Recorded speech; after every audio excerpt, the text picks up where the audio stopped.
Hello guys, welcome to my channel. Since it's October, the month of Halloween, I thought I'd collect some real life ghost stories from my friends and family who have experienced them in real life. They claim that these incidents did happen and are very much true, so let's get into it. When I was a kid, I used to live in a two-bedroom house. Both of my parents worked, so I was often alone in the house as I was the only child. One late afternoon, as I got back home from school, the house was very quiet in a way that it felt weird. I just shrugged it off, thinking it's probably because I'm so tired. I was gonna head to the fridge as I usually do when I heard something from the very end of the house. I called out to mom, to which I got a yeah, and I thought my mom got back early from work. I was proceeding that way, calling to her again, and she again replied with yeah, as if not answering but questioning me back. As I was going, I heard the front door unlock and my mother came in calling my name. I turned towards her in shock and looked back to where the noise was coming from. It had gone so silent, and I felt such a chill that I'm never gonna forget my entire life. I was 14 years old when this happened. I used to live in a three-story house with my very big family, but we only used two floors. The very top part of the house was used as an attic where we would dump unwanted stuff. But for many years it was kept locked and pretty much no one would go there. One of my aunt had a 1-year-old son. One evening she just put him in the bed and went to kitchen to get something for her son. This was the first floor. When she got back, he was not in his place. My aunt didn't think much because this was something that he usually does.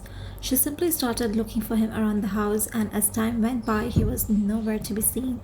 She was looking for him only on the first floor. She asked my mom, me, my grandma, and her husband if any of us had seen or took him, as we were the only people present at that time. We all said no, and everyone was busy doing their stuff, but by now we all started looking for him, and it was getting strange that we couldn't find him. We also looked all over the second floor and we couldn't find him. Suddenly my aunt felt like looking into the third floor too, but her husband was like, that's impossible as it is locked, but my aunt insisted. When my uncle got there, it was locked, so he got the keys from my grandma's room and he found his son sitting there on the floor crying but not moving. My uncle quickly picked him up and got him back to my aunt. Everyone was shocked after this incident. We still don't know what or how that happened, but that area is now locked with double locks. This happened in late 90s, and we went to visit our grandma for the weekend. My grandma is your typical Karen.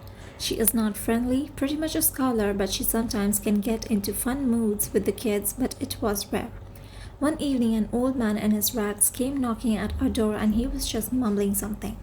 We were all kids and the elders in the house thought he was asking for either food or some money, and my grandma, who is unfriendly and all, suddenly gets very friendly and welcoming to this stranger. She asked if he wants food and was about to get him some when he said, no, I don't want food. I want a white piece of cloth. I don't know why, but my grandma obliged. She got a very new white piece of cloth. At that time, my dad was not at home. My mom was not getting a good feeling about this, and she wanted to get my grandma to stop and get the man away. But as usual, my grandma didn't listen. The man suddenly burned the white cloth, and I don't know how it turned to ashes, and then the next minute there were white chits all over. He started opening the chits and was reading out my grandparents' names, their parents' names, then their parents' names, and so on, as if listing out our family ancestors. When he got to the point where even we didn't know our ancestors, my mom had had enough. She started shouting at my grandma and asked the man to leave with some money. Later, when dad came home, the money was still lying there on our front door. My family and one of my dad's friends' family all planned a trip together. We booked ourselves a minivan. We would occasionally stop on roadside stalls for food or toilets, stuff like that. Overall, we were having a blast. It got a little late in the evening as we were heading back home. We decided to make a stop on one particular stall for food and a little break so as to stretch ourselves. We got down but saw that there was absolutely no one and kind of looked deserted, which was weird because the lights were on and things were in condition as if they were in the middle of something. We were just looking around, calling out if anybody was out there, and then all of a sudden we all saw there were four very dark black wolves approaching us. We all rushed back into the van and locked the doors and shut our windows. When we were looking through the windows where the wolves have been, they weren't there at all. It had gone back to the way it was, as if nothing happened. I only know this was real because others along with me saw it too, and they are as shook as I am.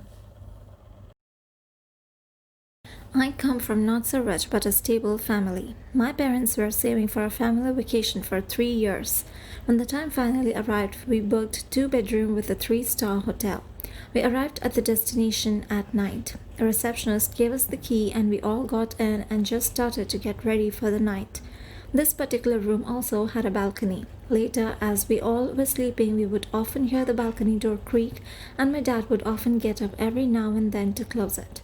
It was very loud and none of us could get any sleep. Finally, my dad closed it and put a very heavy chair in front of it. We were all convinced it wouldn't open at all.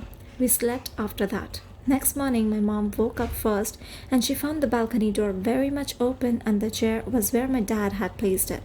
She called my dad, and even my dad, which nothing really phases him, was confused as to how it could happen.